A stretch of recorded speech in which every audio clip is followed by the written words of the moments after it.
संविधान मान स्तंभ की स्थापना के कार्यक्रम में आए हुए सभी मीडिया के साथियों का बहुत बहुत धन्यवाद देता हूं।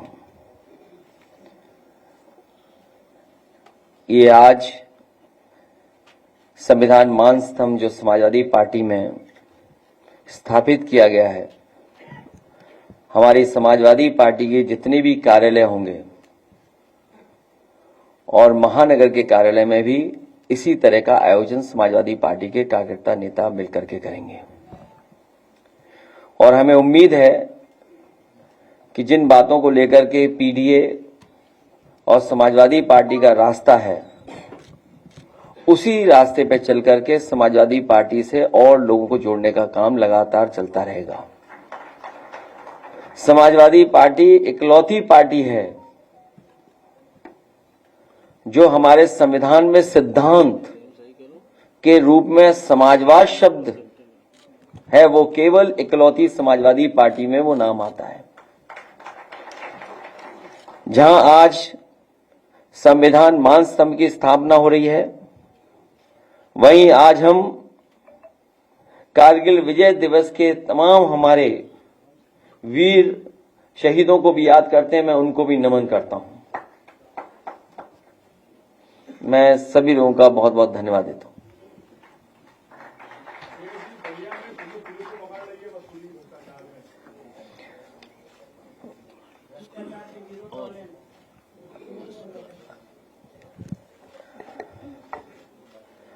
आपको याद होगा, जब कभी हम लोग विपक्ष में रहकर के और खासकर विधानसभा में सवाल उठाते थे, तो प्रदेश की सरकार ये दावा करती थी और न जाने कहां से आंकड़े लेकर के आते थे और ये कहते थे कि उनके जीरो टॉलरेंस की पॉलिसी है, खास करके करप्शन को लेकर के जीरो टॉलरेंस की बात करना।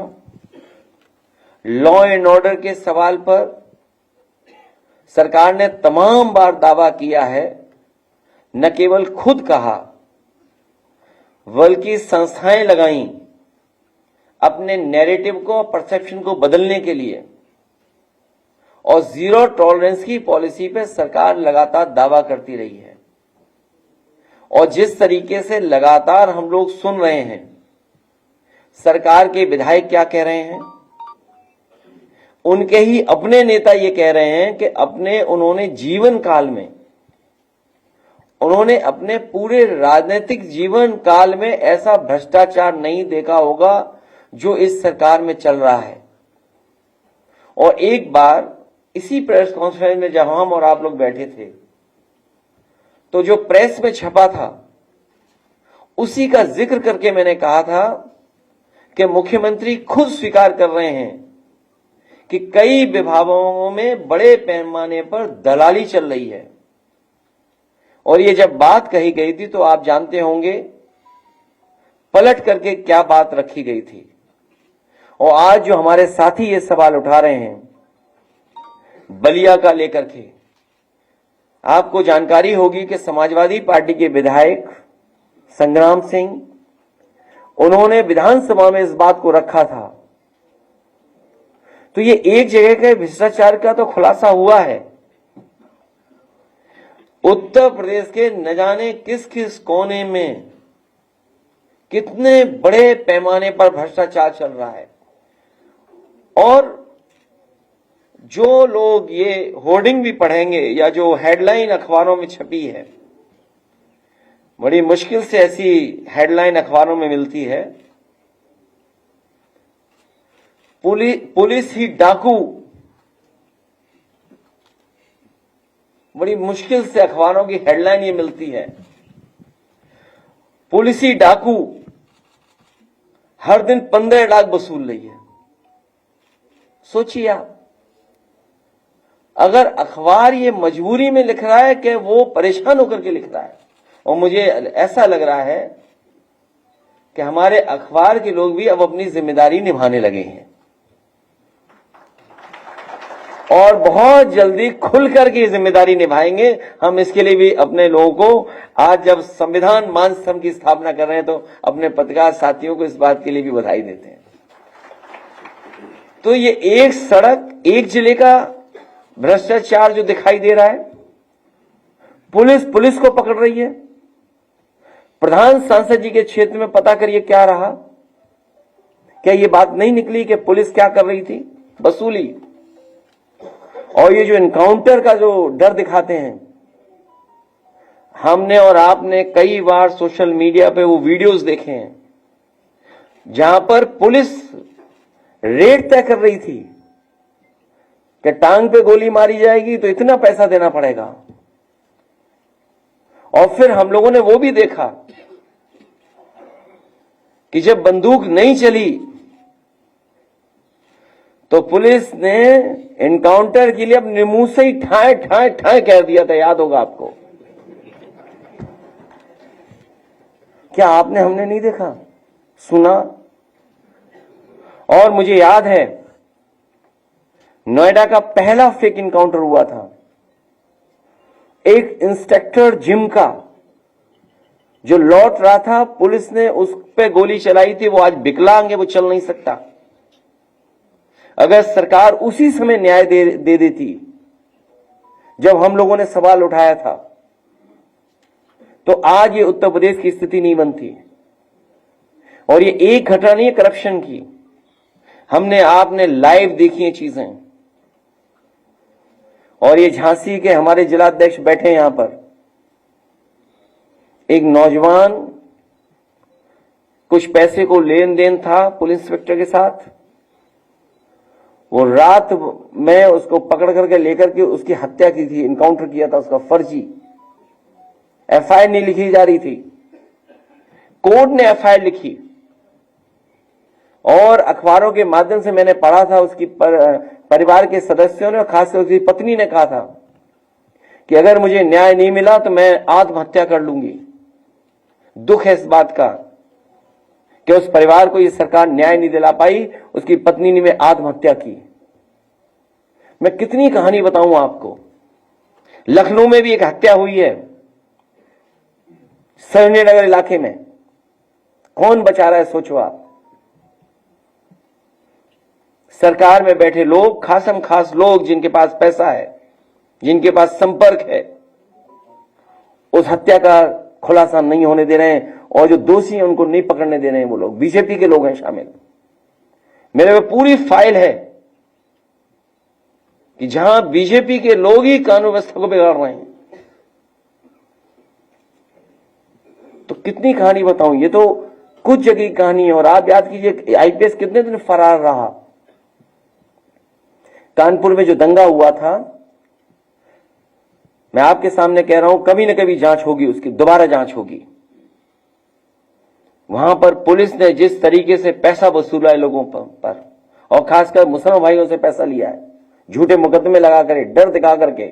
जब सरकार की जानकारी में आया तो सरकार को अधिकारी हटाना पड़ा। उस अधिकारी ने, उस अधिकारी के साथ मिलकर के लोगों ने करोड़ों रुपए वसूला था। कितनी कहानियां बताएं आपको, भरी पड़ी हैं। और फाइल अभी मुझे लोग देके गए हैं, अगर फाइल का पढ़ दें तो न जाने कितना भ्रष्टाचार दिखाई देगा केवल एक विभाग का। और फिर ये ड्रोन वाला कोई कार्यक्रम चला रहे हैं बीजेपी वाले। ड्रोन उसी से देखेंगे, ऊपर से ही देखेंगे। बताओ, आप अस्पताल जाते हो, ड्रोन की जरूरत है आपको क्या अस्पताल में भीड़ देखने के लिए? लोहिया अस्पताल जाइए, आप सिविल हॉस्पिटल जाइए, पीजीआई आप जाइए, क्या आपको ड्रोन की जरूरत पड़ेगी भीड़ देखने के लिए?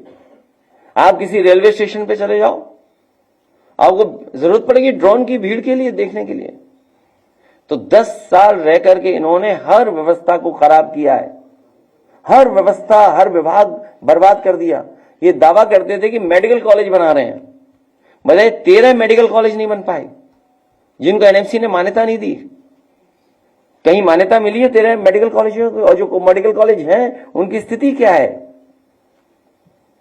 कहीं इलाज नहीं मिल रहा गरीब को। एक जिला अस्पताल नहीं बनाया जहां पर दवाई, इलाज, इंतजाम पूरा मिल जाए गरीब को। तो स्वास्थ्य विभाग वो दिखाई दे रहा है, और कितना भ्रष्टाचार होगा उसमें पता ही नहीं। ये तो कुछ खुल रहे हैं, और ये खुल इसलिए रहे हैं कि कुछ लोग मोहरा बन गए हैं। वो मोहरा हैं, दिल्ली के वाईफाई के वो पासवर्ड हैं।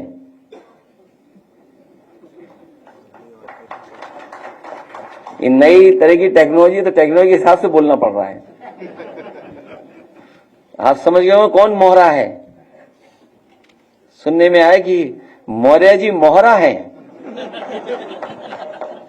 दिल्ली के वाईफाई के पासवर्ड हैं। अगर दिल्ली वाले किसी से मिलते हैं तो लखनऊ वाले भी मिल रहे हैं किसी से। तो बताओ सरकार चलेगी ऐसे? क्या सरकार चलेगी बताओ? और जिन्होंने बिगाड़ा है सब कुछ, क्या वो लोग ठीक करेंगे? और सबसे गंभीर सवाल मैं आपके सामने रखता हूं। मुझे याद है कि इस प्रदेश के गवर्नर थे, हमें चिट्ठी लिखते थे और अखबार में सरकार को, समाजवादियों को बदनाम करने के लिए जातिवादी का आरोप लगाते थे। बताओ कोई है कहीं कोई जो गिनती करे कौन कहां बैठा है? बताओ मुख्यमंत्री जी कौन है, मुख्य सचिव कौन है, प्रमुख सचिव कौन है गृह, और विभाग में कौन कौन कहां बैठा है? सोचिए आप भी तो थे, कभी कभी उठाते थे सवाल जातिवाद का। तो आप विचार करिए, गंभीर सवाल है। तो यूपी ऐसे नहीं चलेगा। यूपी की जनता को इन्होंने धोखा दिया है। यूपी की जनता का इन्होंने सब कुछ बर्बाद कर दिया। बजट की बात तो लोकसभा में होगी कि यूपी को क्या मिला। हालांकि प्रेस के सामने मैंने कहा कि अगर पूर्वांचल एक्सप्रेसवे में केवल 25 किलोमीटर ये सरकार बना देती तो दिल्ली से भागलपुर तक आप एक्सप्रेसवे पे चले जाते। जिस गांव में जितना बना करके छोड़ दिया हम लोगों ने, उस गांव से आगे 1 इंच जमीन नहीं सरकार ने ली। अगर कोई गाजीपुर का हो तो वो जानता होगा पखनपुरा तक छूट गई थी सड़क, उसके आगे नहीं सड़क जा पाई। तो अगर वो सड़क बन जाती जो पैकेज दे रहे हैं बिहार को, और बिहार की बाढ़ कैसे रुकेगी बिना यूपी की बाढ़ को? 30-40 जिला तो हमारे बाढ़ में प्रभावित हैं। नेपाल से बातचीत किए बिना और यूपी की बाढ़ को रोके बिना बिहार की बाढ़ कैसे रुक जाएगी? यूपी की बाढ़ नहीं रुकेगी। तो इसलिए आप खेल देखिए दिल्ली के वाईफाई के पासवर्ड का। समीक्षा बैठक में नहीं जा रहे दोनों डिप्टी सीएम। नेम प्लेट वाले मामले पर अपने जो फैसला उसको बरकरार रखा है। किसमें? सुप्रीम कोर्ट ने जो नेम प्लेट वाला मामला था सर, दुकानों पे लगाने वाला, उस पर अपना वो मैं कह चुका हूं सर, दोबारा क्या कहना। मैंने तो कहा ना कि ये लोकसभा चुनाव में आखिरी कम्युनल जो इनकी जो कम्युनल जो पॉलिटिक्स थी उसका अंत अगर किसी ने किया तो समाजवादियों ने किया, पीडीए परिवार के लोगों ने किया। ये जो कम्युनल पॉलिटिक्स थी, सांप्रदायिक राजनीति भारतीय जनता पार्टी, उसको अगर किसी ने रोका है और उस राजनीति को अगर किसी ने खत्म किया है तो समाजवादी लोग और पीडीए परिवार के लोगों ने। और हम लोगों पे आरोप लगाते थे कि ये एमवाई पार्टी है, लेकिन मुझे खुशी है कि इस बार पीडीए परिवार ने दोनों एमवाई को हरा दिया। जी मुख्यमंत्री जी की मंगलवार बैठक में दोनों डिप्टी सीएम नहीं गए। और जो देखते नहीं आप, जब दिया आखिरी में फड़फड़ाता है तो ये फड़फड़ा रहे हैं, इसीलिए होर्डिंग लगवा रहे हैं। लेकिन मैं धन्यवाद देता हूं कि सौहार्द में जयते के लिए जो सुप्रीम कोर्ट ने फैसला लिया उसके लिए बहुत धन्यवाद। और सुप्रीम कोर्ट को स्वयं संज्ञान में चीजें ले लेनी चाहिए उत्तर प्रदेश की कुछ गतिविधियों पर। अखिलेश जी दोनों डिप्टी सीएम नहीं गए। एक तो मुख्यमंत्री के कार्यक्रम में आज नहीं गए, कल उनके जो बैठक थी उसमें नहीं गए, और ये दिल्ली तक। क्यों तुम्हें समझ में नहीं आता? मैंने कहा दिल्ली के वाईफाई के ये सब पासवर्ड हैं। है क्या चीज? रुक जाओ भाई, उधर सुन लें, तुम बड़े पत्रकार हैं। किसका? मुझे लगता है ये विंटर डिस्काउंट तक चलाना पड़ेगा।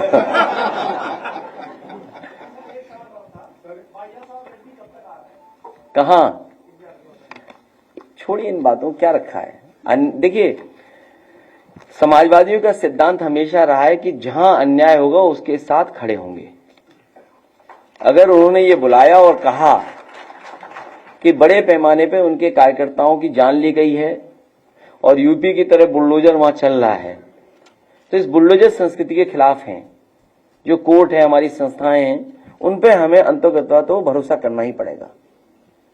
तो इस तरह की जो राजनीति है बदले की, तो इसका अंत नहीं है। मान लीजिए यहां बुलडोजर चला, यहां फेक इनकाउंटर्स हुए, आपने देखा लाइव हत्या हुई, सोचिए आप, लाइव क्या मर्डर हुआ, तो क्या अंत है इसका? इसीलिए मैंने आपसे कहा कि मैंने उदाहरण दिया कि अगर पहला जो फेक इनकाउंटर हुआ था, अगर सरकार उसी समय कार्रवाई करती, वो आज भी जिम इंस्पेक्टर विकलांग है, सरकार ने कोई मदद नहीं की उसकी, तो आज ये स्थितियां नहीं बनती उत्तर प्रदेश में कि पुलिस को पकड़ रही है, पुलिस को लूट रही है, सोचिए आप। और हमसे बेहतर आप जानते होंगे, हम तो जा ही नहीं पाते किसी कार्यालय या मंत्री से उठने बैठने। आप में से तो बहुत लोग उठते बैठते हैं मंत्री जी के यहाँ, सब तरह कार्यालयों में घूमते हैं, आप जा सकते हैं। तो आपको हमसे ज्यादा भ्रष्टाचार पता है, लेकिन आप बताते नहीं हो। नहीं पता है आपको, ऐसा नहीं है कि आपको नहीं पता है, आपको सबको पता है, और आपको अपने विभाग का भी पता है। सबसे बड़ी बात यह है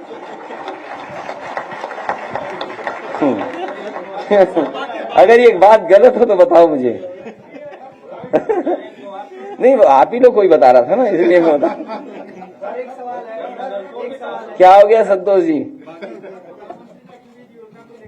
किसको? योजना को लेकर के कहा कि हमको सेना को नौजवान बना रहे, संपन्न कर रहे हैं, लेकिन जो लोगों ने घोटाला किया वही इस पर सवाल करेगा। नहीं, अग्निवीर व्यवस्था को समाजवादी पार्टी कभी स्वीकार नहीं कर सकती है। और मैंने सदन में भी कहा कि मैं खुद मिलिट्री स्कूल में पढ़ा हुआ हूं, मेरे साथ के ऑफिसर्स हैं, और जब कभी मैं नौजवानों से मिलता हूं, खासकर जो तैयारी कर रहे हैं नौजवान, उनसे मैं मिलता हूं, और आम लोगों में ये बात है कि ये अग्निवीर व्यवस्था खराब है, हमारे देश की सुरक्षा से समझौता है, और बजट की वजह से ये समझौता नहीं हो सकता। जब आप $5 ट्रिलियन इकोनॉमी की बात कर रहे हैं, 5th लार्जेस्ट इकोनॉमी की बात कर रहे हैं, 3rd लार्जेस्ट इकोनॉमी बनना चाहते हैं, तो बताओ आप पक्की नौकरी नहीं दे सकते नौजवानों को? तो ये आंकड़े किस बात के हैं? झूठे आंकड़े हैं। इसका मतलब अगर 5th लार्जेस्ट इकोनॉमी आप बन रहे हैं दुनिया के, और तीसरे बन जाएंगे आप, तो आप फौज को पक्की नौकरी नहीं दे सकते फौज के अंदर।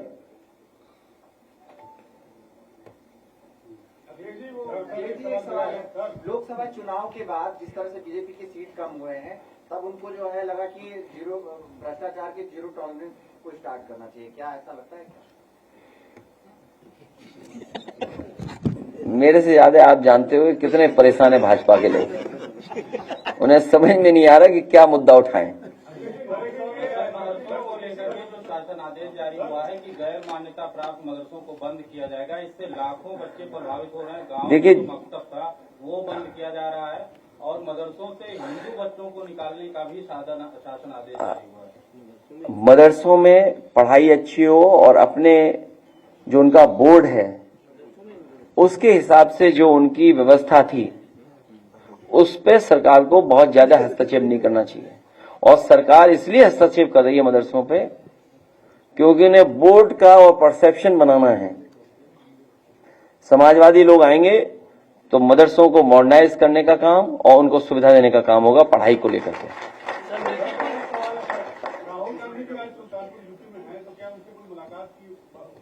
चले हम और आप दोनों लोग, मतलब कोई सवाल है बताओ, हद कर दिया आपने, इतने सीनियर जर्नलिस्ट हो आप, हम दोनों बगल में बैठते हैं, उसमें क्या पूछना? देखते नहीं हो टीवी क्या? ये ऐसे पत्रकार हैं अपनी ही न्यूज नहीं देखते ये कमाल है भाई, टीवी भी नहीं देखते तुम। सपा के जो बागी है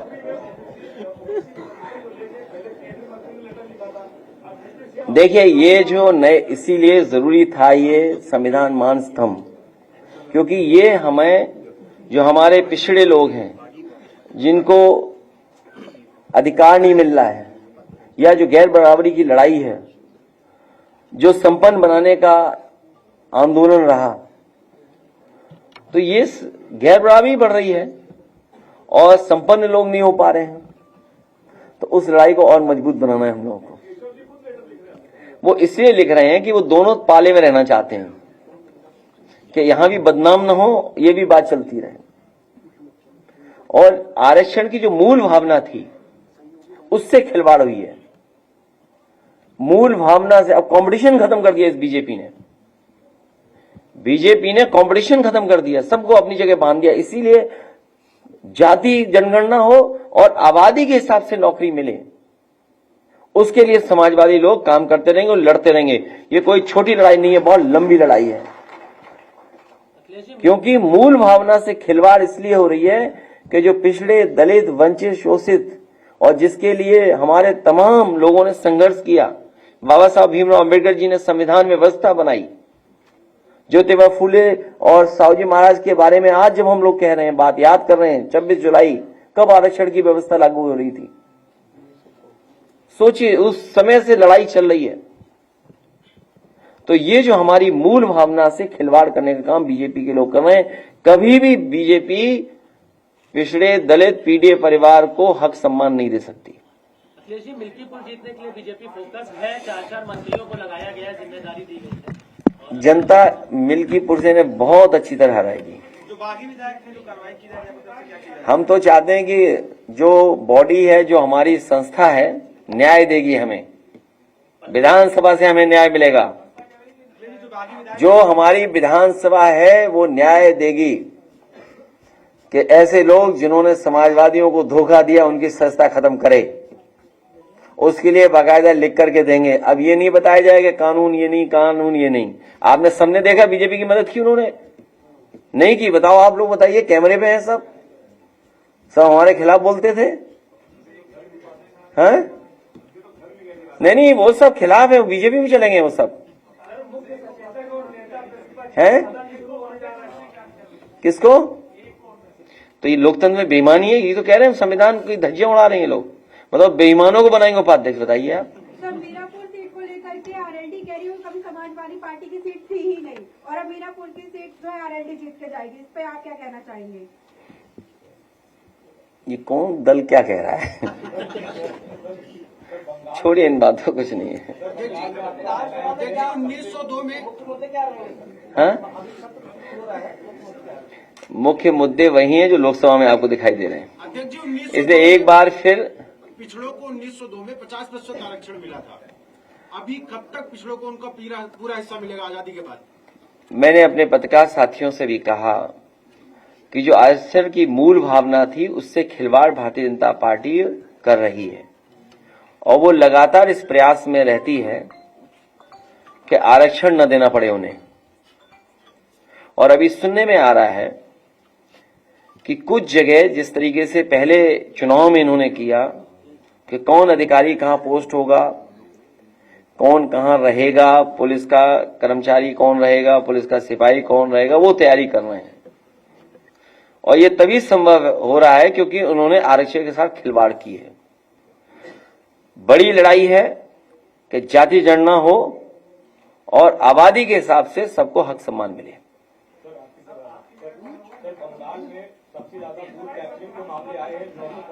क्यों यूपी का नहीं दिखाई दिया तुम्हें? यहाँ बोर्ड नहीं डालने दिया तुम्हें? यूपी नहीं दिखाई दे रहा, दूसरा बंगाल दिखाई दे रहा है। जा रहे हो क्या बंगाल? वहां बताओ, यूपी में खुलेआम लूट हुई और मैं तुम्हें ऑन कह रहा हूं, ऑनलाइन, मतलब यहाँ सबके सामने लाइव कह रहा हूं, अधिकारियों ने भी बहुत भेदभाव किया है। समाजवादी लोग कभी नहीं भूल सकते ऐसे अधिकारियों को। और ये जो नाम पीछे से आ रहा है फरक्काबाद वाला, ये सही नाम आ रहा है पीछे से। वो बात मैं नहीं कह सकता हूं क्योंकि कल को हमें सबूत देना पड़ेगा, लेकिन आप चुपचाप इनसे पूछना कि अधिकारियों ने क्या किया।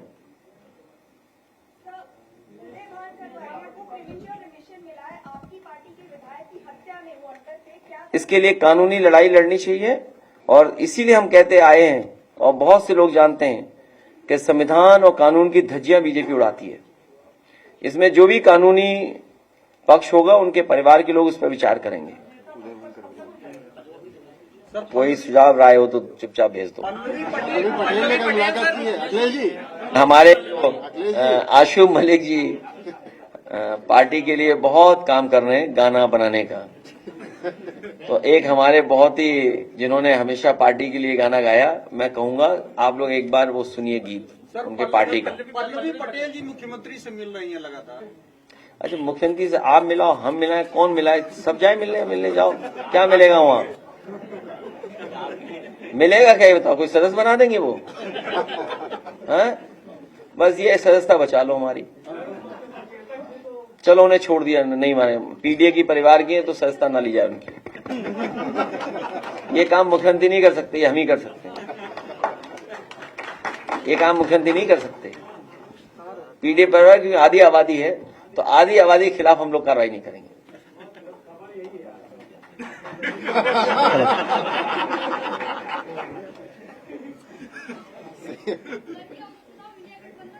ठीक है कि नहीं? देखो हमारे पत्रकार शादी भी करें, ठीक है। वो कुछ और है, मैंने कहा ना कि मोहरे एंड मोहरा, बस वही खेल है ये सब। कि अगर कोई नहीं गया तो बैलेंस करने के लिए कुछ चल रहा होगा कुछ। अब हमें तो पता नहीं, कुछ झगड़ा चल रहा होगा अंदर। नहीं, मुझे नहीं पता, वाकई में नहीं गए मीटिंग है। आज दूसरे वाले भी युक्ति नहीं गए मीटिंग। देखिए, दुख इस बात का है कि यूपी कितना प्रोग्रेसिव स्टेट बन जाता। दोनों दिल्ली लखनऊ एक करके काम करते तो सोचो कहाँ यूपी पहुंच जाता। बताइए, 15 कितना पैकेज मिला है आंध्र प्रदेश को? 15,000 करोड़ का। और आपके बुंदेलखंड का जाने 15 करोड़ से ज्यादा खराब कर दिया पैसा सरकार ने। सोचिए स्टेट कितना बड़ा है। 20-25 हजार करोड़ की तो सड़क ऐसी बना देता है स्टेट अपने बजट से। मुख्यमंत्री अपनी सड़क नहीं बना पाए, बताइए आप। ये जो गोरखपुर लिंक है, कभी आप पूछिए ना पत्रकार साथी, क्यों नहीं जाते आप पूछने कि गोरखपुर लिंक कम बनना था 2021 में, आज क्या है और कितने किलोमीटर का है? 90 किलोमीटर का है। कितने हजार करोड़ का बन रहा है? लगभग 6,000 करोड़ का। यही तैयारी है जो बताइए अभी कि 90 किलोमीटर सड़क 6,000 करोड़ में। कोई गणित का स्टूडेंट हो तो बताना कितने पर किलोमीटर की पड़ी सड़क बताओ। अगर मान लीजिए 90 किलोमीटर की सड़क 6,000 करोड़ में बन रही है तो पर किलोमीटर कितना हुआ है? नहीं 66 पॉइंट्स, मतलब जो भी वो 66 करोड़ की बने पर किलोमीटर। तो बताओ ये गोरख धंधा है कि नहीं है? यही बताना है जनता को। और क्या? महंगाई देखिए कहां पहुंच गई महंगाई। बेरोजगारी देखो आप, हर आदमी बेरोजगार है।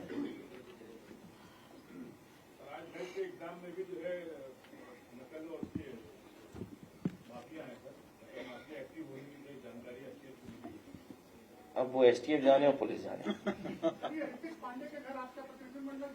गया था जा चुका है। पता नहीं चला कहाँ चला गया, पता नहीं चल गया। हाँ सर हाँ वाला पूछ रहा सुनने में आ रहा है, हालांकि मुझे डिटेल जानकारी नहीं है, लेकिन जो मुझे जानकारी मिली है उसके माध्यम से कि सरकार के लोग ही बचा रहे हैं।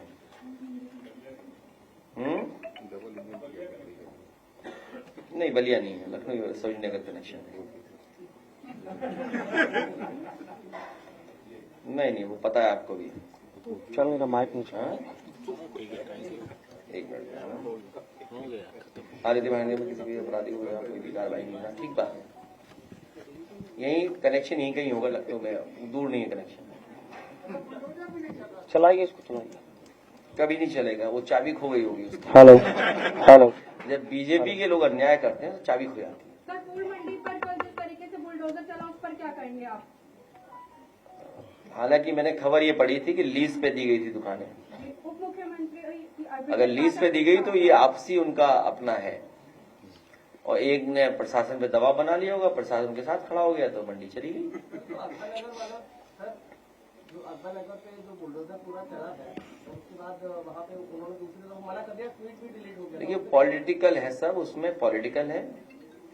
और अभी सुनने में ये आ रहा है कि जो जिस स्थान से कुकरेल नदी निकली है, कहाँ से निकली?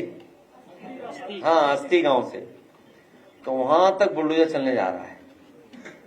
बताइए आप, जो रिवर फ्रंट बना खड़ा है उसको नहीं ठीक कर रहे, एक नाले को रिवर फ्रंट बना रहे हैं। आप खुद मतलब पढ़े लिखे आदमी, आप ये पूछिए उनसे, क्या ये नाले वो क्यों बना रहे हो रिवरफ्रंट, और उसमें जो गंदा पानी आ रहा है वो कैसे रोकोगे आप? कहाँ पे? तो योगी जी का ये पुराना योजना है, तो तुम्हारे चैनल का नाम क्या है? मिटा के हम एनडीटीवी लिख देते हैं। ये भी बात है, तो एनडीटीवी हो जाओगे क्या तुम? और आप सोचिए उनको, नहीं वही मैं कह रहा हूं कि ये सरकार जो रिवर फ्रंट बना है, और मैं आज भी कहता हूं, कई बार कहा सदन में, कहा यहां कहता हूं, इंडिया का one of the best river front है ये गोमती रिवर फ्रंट। और इसकी डिजाइन से लेकर के सब कुछ अच्छा है। मैं एक बार खुद देखने गया हूं कई वर्षों बाद, जो वहां फाउंटेन्स लगे उसकी नोजल में आज भी जंग नहीं लगी है, और कई करोड़ रुपए के फाउंटेन्स आज भी वो जो कंटेनर में बंद पड़े हुए हैं। और one of the best green plantation हुई है वहां। तय किया गया किस सीजन में कौन सा फ्लावरिंग होगा, उस हिसाब से उसमें प्लांटेशन हुई। और यही अगर गंगा एक्शन प्लान 1 पढ़ोगे आप लोग, उसमें यही था कि नदी साफ तब होंगी जब नदियों में कोई भी गंदा पानी नहीं आएगा। गंगा एक्शन प्लान 1 जो प्रोजेक्ट चला था राजीव गांधी जी के जमाने से, तो वही और उसी से मिलता जुलता हम लोगों ने डिजाइन कर करके किया कि कोई भी गंदा पानी इसके अंदर नहीं आएगा, चैनलाइज की रिवर। तो ये एक एग्जाम्पल था कि हम अपने शहरों के अंदर नदियां कैसे साफ पानी से बहें। लेकिन उन्हें क्यों पसंद आएगी ये सब चीजें? जब हम इत्र की बात कर रहे थे तब वो गोबर की बात कर रहे थे, तो उससे उम्मीद क्या करोगे आप? तो इसीलिए नाले को वो रिवर फ्रंट बना रहे हैं। सबसे पहला काम अगर होना था तो गरीबों को घर नहीं उजाड़ना चाहिए था। हालांकि गरीब जानता ही नहीं, उसे साइन करवा लिया, वो सहमति हो गई। गरीब को पता नहीं था, उसे साइन करवा लिया सब सरकार के लोगों ने, और आम सहमति से सब खाली करवा लिया होता है अखबार नगर। और अभी भी उसमें नाला मतलब गंदा पानी कैसे रोका जाए कोई व्यवस्था ही नहीं है। आप खुद पूछिए, अधिकारियों ने खुद ही आंख में धूल झोंक दी। जब खुद गए मुख्यमंत्री जी तो सुनने में आ रहा है कि किसी नहर का पानी लाके मिला दिया उन्होंने, तो साफ हो गई वो है। और हाँ, मुझे करेक्ट करना, मुझे एक नेक्स्ट स्टेप की बात मुझे करेक्ट करना आप लोग। मैंने अखबार में पढ़ा कि 1 किलोमीटर में 1.5 लाख पेड़ लगाए हैं। कैसे संभव है बताओ आप? झाड़ियां लगा दी होंगी हैं? नहीं, आप खुद सोचिए ना।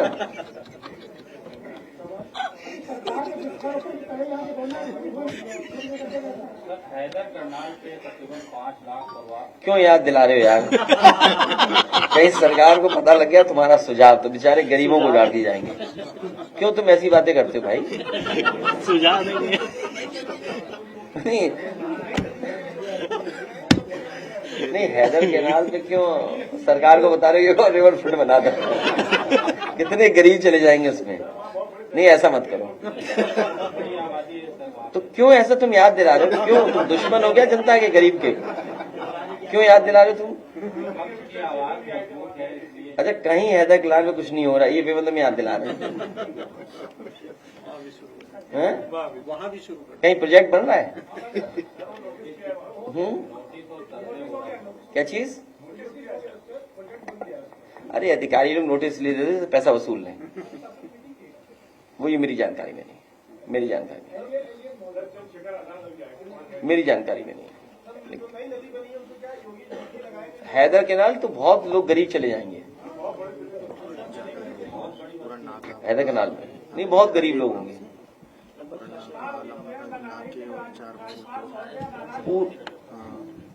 लखनऊ मत देखिए, मैंने आपसे शुरू में कहा पूरे उत्तर प्रदेश की स्वास्थ्य व्यवस्थाएं खराब हो गई। पुलिस का आप बता ही रहे हो, शिक्षा का आप जानते ही हो, तो सरकार थोड़ी चल रही है, बस हो रहा है काम, चल रहा है अपने आप। इसलिए आप पार्टी का गाना सुनिए। जी हेलो।